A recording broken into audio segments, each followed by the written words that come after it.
Olá, boa noite. Estamos iniciando mais um estudo, agora em um novo horário, às 20 horas, transmitido pelo o Facebook Silmara Mello, também transmitindo através do Instagram Aprendiz do Evangelho. Então sejam todos muito bem-vindos, que a doce paz de Jesus envolva os nossos corações em muitas bênçãos de luz e de paz. Então, dando continuidade, como já dissemos, ao nosso estudo, hoje nós vamos estudar o primeiro capítulo do livro O Espírito de Verdade. E este livro, ele é um livro compartilhado pela mediunidade de Chico Xavier, também pela mediunidade de Valdo Vieira, que é editado por diversos espíritos que tecem ali os seus comentários acerca de o Evangelho segundo o Espiritismo. E entre os diversos espíritos, nós temos a Anália Franco, Dr. Bezerra de Menezes, Emmanuel, Eurípides Bassanufo, o Espírito de Memei, André Luiz, entre outros, que apresentam os seus comentários acerca dos capítulos que estão no Evangelho segundo o Espiritismo. Então, também é uma forma de estudar o Evangelho através dos comentários extraordinários desses espíritos. E no início deste livro, logo no prefácio, esses espíritos eles traz uma homenagem de agradecimento, intitulado Em Nome do Senhor. É uma mensagem muito linda, né? Então, mas hoje nós vamos estudar o primeiro capítulo intitulado Problemas do Mundo. Problemas do mundo. Vamos aqui ver o slide. Problemas do mundo. O que será que causa os problemas do mundo? Né? O que será que acontece para gerar, o que gera os problemas do mundo? Como é que a gente pode ajudar a resolver? Será que a gente pode colaborar para sanar os problemas do mundo? O que nos diz o espírito do Dr. Bezerra de Menezes, que é justamente responsável por essa mensagem, né, do capítulo 1, Problemas do Mundo. O que ele nos apresenta? Ele vai nos apresentar um item, o item 5 do capítulo 6 de O Evangelho segundo o Espiritismo, nos lembrando que o Espírito de Verdade, ele veio nos lembrar para nós amarmos, para orarmos, para sermos dóceis aos Espíritos do Senhor, nos lembrando também que Deus consola os humildes e dá força aos aflitos que lhe pedem. E Jesus nos lembrou e lembra falando aos nossos corações: no mundo tereis aflições, mas tende bom ânimo. Eu venci o mundo, como a nos dizer que também nós podemos vencer o nosso mundo íntimo, vencer as nossas dificuldades, né, fazendo a nossa parte. E também nos lembra o Espírito de Verdade, né? A abnegação e o devotamento são uma prece contínua.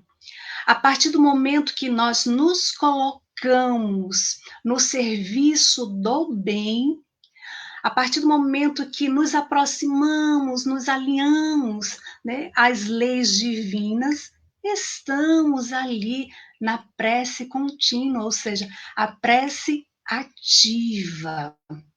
E então, Dr. Bezerra de Menezes, ele inicia os seus comentários dizendo, né, que o mundo está repleto de ouro, nos lembrando que o mundo, né, está repleto de ouro no solo, no mar, ouro nos cofres, mas o ouro não resolve o problema da miséria. Ele também vai nos lembrar que o mundo está repleto de espaço. Sim, espaço nos continentes, espaço nas cidades, espaço nos campos, mas o espaço só não resolve o problema da cobiça. Dr. Bezerra de Menezes também vai nos lembrar nessa mensagem intitulada os problemas do mundo, dizendo que o mundo está repleto de cultura, cultura no ensino, cultura na técnica, cultura na opinião, mas a cultura da inteligência não resolve aí o problema do egoísmo. E ele vai nos lembrar também que o mundo está repleto de teorias, teorias na ciência, teorias nas escolas filosóficas, teorias nas religiões, mas será que apenas ter as teorias resolve? Será que resolve? Ele afirma que não. As teorias não resolvem o problema do desespero, por exemplo. E ele continua nos lembrando nessa mensagem, Problemas do Mundo, que o mundo está repleto de organizações, organizações administrativas, organizações econômicas, organizações sociais, mas as organizações não resolvem o problema do crime. O que então resolve o problema do crime? Né? O que resolve o problema da miséria? Né? Como eliminar o egoísmo, esse monstro destruidor?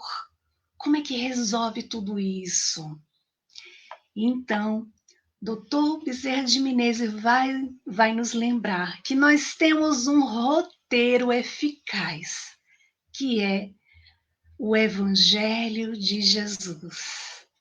O Evangelho de Jesus é o remédio eficiente no coração humano, o Evangelho de Jesus no coração humano, ou seja, não só ficar ali na parte da teoria, do saber, mas nos colocar à disposição de seguir os seus ensinamentos, de seguir as suas lições, de estar ali, ó, no esforço diário e constante para vivenciar as lições do nosso Mestre Jesus. E ele também vai nos dizer, né, para sermos mais valorosos, estendendo a doutrina espírita, que o desentranha da letra, na construção da humanidade nova, irradiando a influência e a inspiração do Divino Mestre, pela emoção e pela ideia, pela diretriz e pela conduta, pela palavra e pelo exemplo.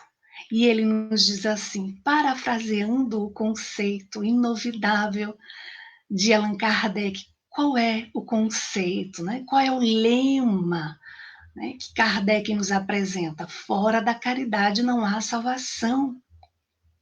Então, parafraseando, né, esse lema, ele nos diz que proclamemos aos problemas do mundo, afirmando em nosso íntimo, fora do Cristo não há salvação. Fora do Evangelho de Jesus não há salvação. E não tenhamos dúvida que com o Evangelho de Jesus, né, com o Evangelho de Jesus nós passamos a perceber, nós passamos a enxergar os problemas do mundo, aqueles que identificamos como desafios, como dificuldades, aqueles que identificamos como problemas, como injustiças presentes na sociedade, com o Evangelho de Jesus. Nós passamos a enxergar, né, uma luz, aquela luz que é uma perspectiva mais ampla, que considera a lei de causa e efeito, que considera a evolução espiritual e a responsabilidade individual e coletiva.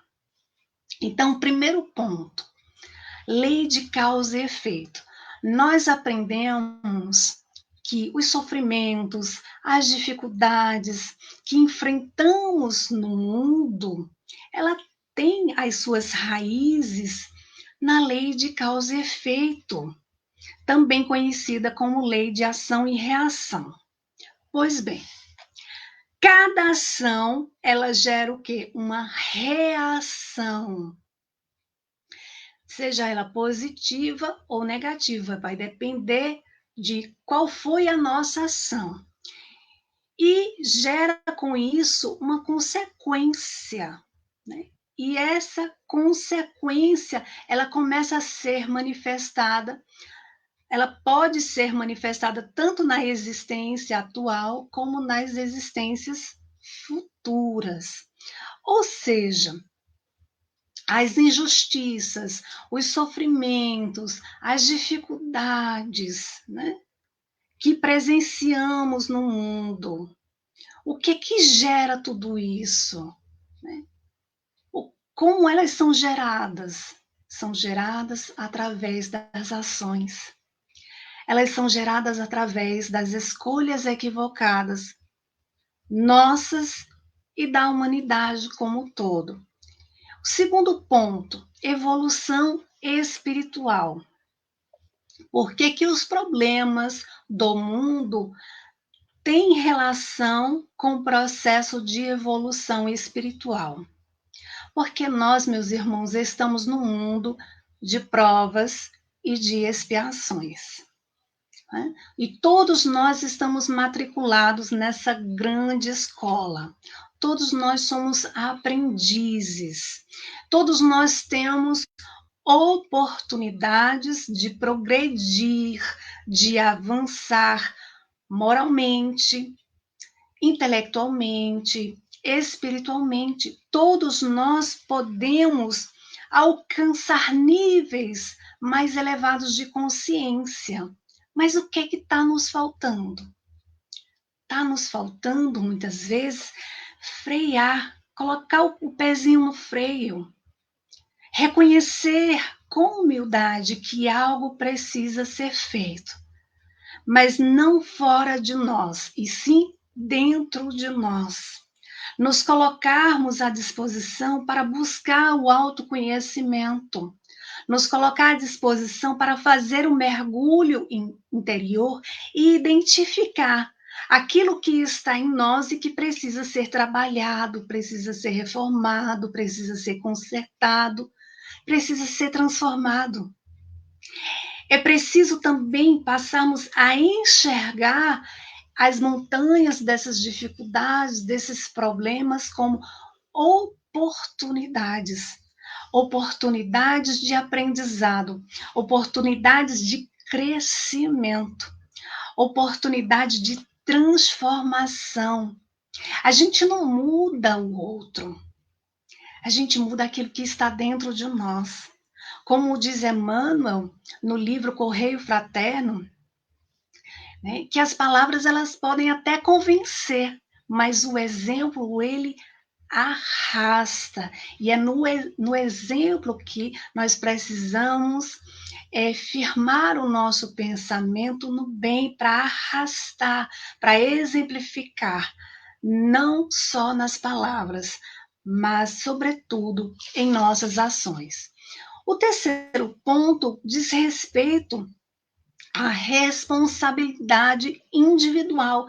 Ter a consciência de que cada ação nossa, nós temos responsabilidade, aliás, sobre aquilo que pensamos, sobre aquilo que falamos e sobre as nossas ações. E que essas ações, inclusive, elas podem ter um impacto, né, na sociedade, no mundo como um todo. Então, é refletir com humildade, com sinceridade, perguntar à nossa consciência: aquilo que eu estou divulgando, aquilo que eu estou compartilhando, aquilo que eu estou propagando, né, ali dentro do lar, no trabalho, na casa espírita, nas redes sociais, nos grupos de WhatsApp, será que é verdadeiro? Ter a certeza, aquilo que eu estou compartilhando, será que não é fake news? E a gente vê tanto vem vendo, né, que isso vai acontecendo. Aí na política a gente vê vários exemplos. Será que o que eu estou ali compartilhando não vai prejudicar o outro, não vai prejudicar uma sociedade, o mundo como um todo? Então, prestar atenção naquilo que a gente vai propagar, naquilo que a gente vai falar. Será que eu não vou espalhar intrigas? Será que eu não estou espalhando mentira? Será que aquilo que eu falar não vai magoar o outro? Então, são pequenas atitudes ali que a gente vai percebendo, né? O como a gente pode fazer a nossa parte para colaborar para um mundo mais pacificado. A gente pede tanto, a gente deseja tanto, né, um mundo de paz, que as pessoas estejam em paz, mas será que a gente está contribuindo para esse mundo de paz? Será que a gente está, né, fazendo a nossa parte? Ou será que a gente está só esperando que o outro faça? Ou será que a gente só está esperando que os governantes façam? E nós? Qual é a nossa parcela de contribuição? É preciso lembrar que a solidariedade, a fraternidade, o amor ao próximo são os valores reais, são os valores fundamentais que devem guiar, né, as nossas ações, as nossas atitudes. E assim, tendo essa consciência, nós passamos a ser colaboradores de uma sociedade mais justa, mais pacífica, mais harmoniosa, quando, antes de qualquer ação, nós perguntamos: como Jesus agiria se estivesse no meu lugar? Como ele gostaria que eu agisse? Será que eu estou seguindo a regrinha áurea? Aquela regrinha de ouro? Será que eu estou seguindo? Fazer ao outro aquilo que eu gostaria que o outro me fizesse? Será que eu estou seguindo? Então, cabe a nós refletir sobre as nossas ações, né? Então, diante dos problemas do mundo, é importante lembrar que a doutrina espírita, ela nos oferece todos os recursos para investirmos no estudo de forma disciplinada, com o coração, para nos colocarmos no exercício do bem, para nos colocarmos no exercício de nossa reforma íntima. Essa é uma maneira de nos alinharmos às leis divinas, de nos colocarmos em estado de prece, a prece ativa, como nos lembra a mensagem de início, né? Então, como é que podemos enfrentar os problemas do mundo? Como é que podemos colaborar para resolver os problemas do mundo? Seguindo o roteiro mais eficaz, seguindo o Evangelho de Jesus, de forma pensada, falada, sentida e, sobretudo, viciada. Lembra que ele fala, né, de ter em nosso íntimo, né? O fora do Cristo não há salvação. Assim como Kardec, fora da caridade não há salvação. Entender que fora do Cristo não há salvação. Sem o Cristo não há salvação aqui dentro, no coração, né? E o Espírito de verdade ali no capítulo 6, item 5, ele nos apresenta uma mensagem que devemos sempre prestar atenção, sempre refletir quando ele diz: Espíritas, amai-vos. Este é o primeiro ensinamento. Instruí-vos, este é o segundo. Né? No cristianismo encontram-se todas as verdades. Então, meus queridos irmãos, estes foram os breves comentários, né, do tema Problemas do Mundo, e rogamos a Deus, o nosso Pai, que possamos ter uma noite de muita paz, de muita luz. Agradeço imensamente àqueles que puderam nos acompanhar ao vivo, que irão nos acompanhar posteriormente. Que Deus e Jesus abençoe a todos. Até a próxima quinta-feira, no horário das 8 horas, se Deus assim permitir. Paz e luz a todos. Até mais.